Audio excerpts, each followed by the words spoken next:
بسم الله الرحمن الرحيم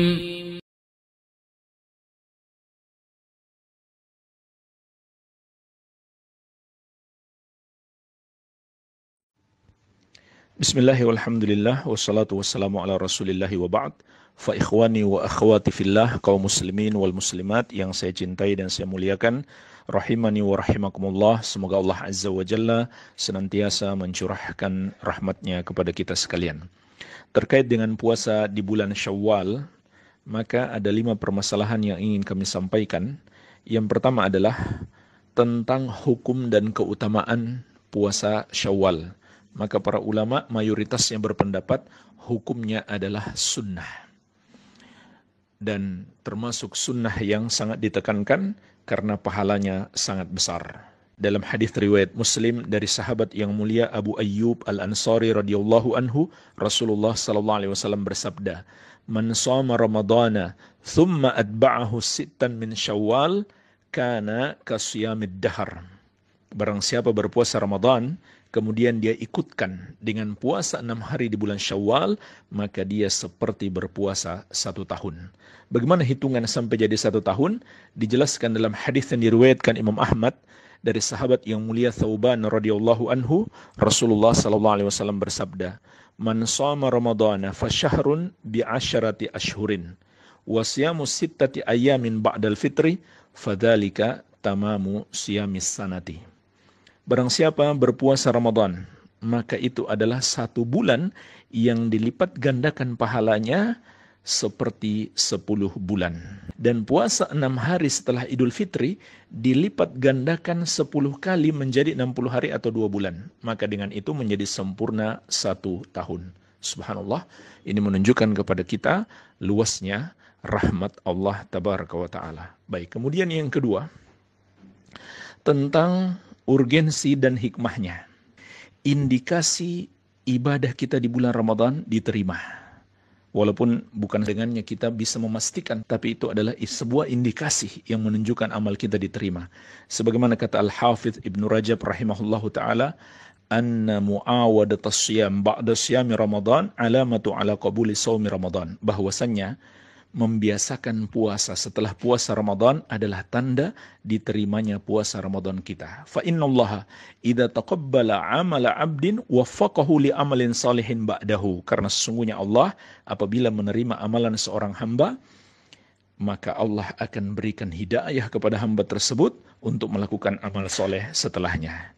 Jadi jemaah sekalian, ini sebuah indikasi kuat bahwa amalan kita diterima apabila kita diberikan hidayah untuk melakukan amal soleh yang lain setelah melakukan amalan sebelumnya. Sebagaimana juga firman Allah, hal jazaul ihsan illal ihsan. Tidaklah balasan terhadap kebaikan itu kecuali kebaikan juga. Kemudian juga para ulama menyebutkan puasa Syawal ini seperti sholat sunnah rawatib. Sholat-sholat sunnah yang mengikuti sholat wajib, baik sebelum maupun sesudahnya. Maka dia akan menjadi penyempurna kekurangan-kekurangan yang terdapat dalam sholat wajib kita. Begitu pula puasa sunnah di bulan Syawal, maka akan menjadi penyempurna kekurangan-kekurangan yang kita lakukan selama berpuasa Ramadan. Juga hikmahnya sangat besar, agar kita terbiasa terus-menerus beramal soleh, bukan hanya di bulan Ramadan saja. Karena tugas kita beribadah kepada Allah adalah sepanjang hayat kita. Sebab itulah tujuan hidup kita. Wa ma khalaqtul jinna wal insa illa liya'budun. Kata Allah, tidaklah aku menciptakan jin dan manusia kecuali agar mereka beribadah kepada aku saja. Wa'bud rabbaka hatta ya'tiyakal yakin. Kata Allah, beribadahlah kepada Rabbmu sampai datang kepadamu kematian. Dan di bulan Ramadan setan terbelenggu. Setelah bulan Ramadan setan terlepas. Sehingga posisi kita sangat berbahaya. Oleh karena itu dengan mendekatkan diri kepada Allah, kita semakin aman dari gangguan dan godaan setan. Ini urgensi dan hikmahnya. Baik. Kemudian permasalahan yang ketiga. Kapan waktu awal dan akhir puasa Syawal? Disebutkan oleh para ulama bahwa bolehnya mulai berpuasa Syawal sejak tanggal 2 Syawal. Jadi sudah boleh berpuasa Syawal sejak tanggal 2 Syawal atau sehari setelah Idul Fitri. Sampai kapan? Sampai akhir bulan Syawal. Namanya juga puasa Syawal. Maka boleh dikerjakan selama bulan Syawal. Apakah harus berurutan atau boleh selang-seling? Jawabannya boleh. Tidak masalah. Kita lakukan 6 hari asalkan selama bulan Syawal. Ya. Jadi tidak mengapa walau tidak berurutan. Hanya saja jemaah sekalian, sebagian ulama memberi nasihat. Hendaklah puasa Syawal itu jangan dilakukan langsung besoknya setelah Idul Fitri.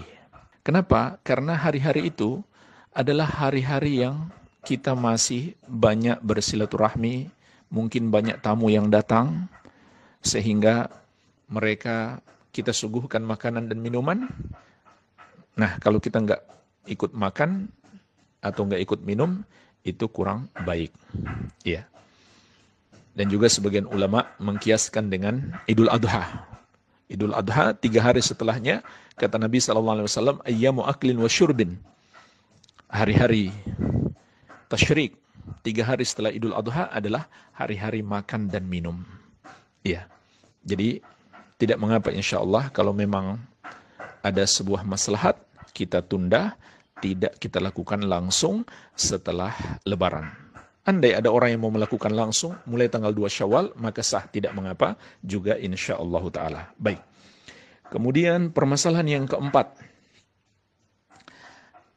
Haruskah mengqadha puasa Ramadan dulu bagi orang yang memiliki hutang puasa? Ataukah boleh dia puasa Syawal, kemudian dia mengqadha? Jawabannya jemaah sekalian, hendaklah dia qadha puasa Ramadan terlebih dahulu. Kenapa? Karena dalam hadis dikatakan man shama ramadhana thumma atba'ahu sittan min Syawal. Barang siapa berpuasa Ramadan kemudian dia ikutkan dengan puasa 6 hari di bulan Syawal, maka dikatakan dalam hadis ini barang siapa berpuasa Ramadan maknanya sebulan penuh, bukan separuh Ramadan. Jadi hendaklah dia qadha terlebih dahulu sehingga selesai puasa Ramadannya barulah dia berpuasa Syawal. Ya. Dan juga mengqadha puasa Ramadan hukumnya wajib. Maka yang wajib hendaklah didahulukan daripada yang sunnah. Dan ini juga yang dikuatkan di dalam Fatwa Al-Lajnah Ad-Daimah. Akan tetapi andai seseorang sudah terlanjur berpuasa sunnah Syawal terlebih dahulu kemudian dia qadha, maka qadhanya juga sah. Iya. Permasalahan jamaah sekalian, bolehkah menggabungkan antara puasa Syawal dan qadha sekaligus diniatkan bersamaan? Jawabannya tidak boleh. Karena masing-masing ibadah ini adalah ibadah tersendiri yang dimaksudkan di dalam syariat. Beda dengan ibadah yang tidak dimaksudkan secara bersendirian. Contohnya, sholat tahiyatul masjid. Nabi SAW hanya mengatakan barang siapa yang masuk masjid kemudian dia sholat 2 rakaat. Jadi sholat apa saja sehingga dia boleh niatkan. Sholat sunnah wudu sekaligus tahiyatul masjid. Maka ini boleh digabungkan. Adapun puasa Syawal dengan qadha puasa Ramadan ini tidak boleh digabungkan. Apalagi hadisnya sudah jelas. Siapa yang berpuasa Ramadan kemudian dia ikutkan dengan 6 hari di bulan Syawal. Jadi tidak boleh digabungkan niatnya. Ya.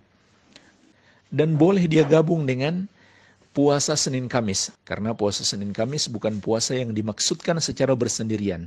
Puasa apapun bertepatan dengan Senin dan Kamis, insya Allah boleh digabungkan. Iya. Nah, jemaah sekalian, mungkin ada orang berqadha puasa Ramadan lalu sampai habis waktu sehingga dia tidak sempat puasa Syawal. Maka pertanyaannya, bolehkah dia mengqadha puasa Syawal? Jawabannya insya Allah dibolehkan. Ini yang dikuatkan oleh Syekh Ibnu Utsaimin rahimahullahu taala. Kalau seseorang meninggalkan puasa Syawal sampai habis waktunya karena uzur, maka boleh dia qadha di bulan berikutnya. Seperti karena dia sakit atau qadha puasa Ramadannya terlampau banyak sehingga menghabiskan waktu sebulan Syawal, sehingga dia tidak punya waktu lagi untuk menyelesaikan 6 hari di bulan Syawal, maka tidak mengapa insya Allah kemudian dia qada puasa Syawal di bulan-bulan berikutnya. Baik, ini permasalahan yang keempat. Permasalahan yang kelima, ini yang terakhir, tentang niat puasa Syawal. Maka hendaklah seseorang berniat puasa Syawal dan niat itu tempatnya di hati, tidak harus diucapkan. Bahkan tidak ada dalil Nabi SAW mengucapkannya. Kemudian jemaah sekalian, puasa itu ada dua macam, puasa mutlak dan puasa muqayyad. Puasa mutlak artinya puasa yang bersifat umum tanpa terikat waktu dan sebab tertentu.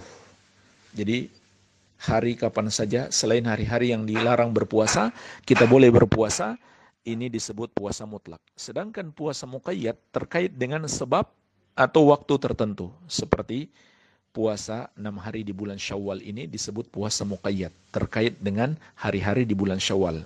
Nah, perbedaannya apa? Kalau puasa mutlak, itu boleh berniat sejak pagi dengan syarat belum melakukan pembatal puasa. Sebagaimana Nabi SAW pernah datang kepada istrinya dan mengatakan, adakah makanan? Kata mereka tidak. Maka Nabi SAW mengatakan, kalau begitu saya berpuasa. Padahal itu di pagi hari. Beliau mulai berpuasa di pagi hari, bukan sejak malam hari.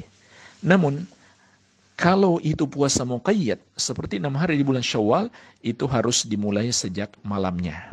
Harus dimulai sejak malamnya. Karena hitungan 6 hari per satu harinya itu berarti dimulai dari subuh sampai maghrib. Kalau seseorang mulai dari pagi hari, mulai dari jam 8 pagi misalkan, sampai maghrib, berarti tidak lengkap satu hari. Ya. Inilah jemaah sekalian secara ringkas 5 permasalahan terkait puasa Syawal. Semoga bermanfaat. Wabillahi taufik. Walhamdulillahi rabbil alamin. Wassalamualaikum warahmatullahi wabarakatuh.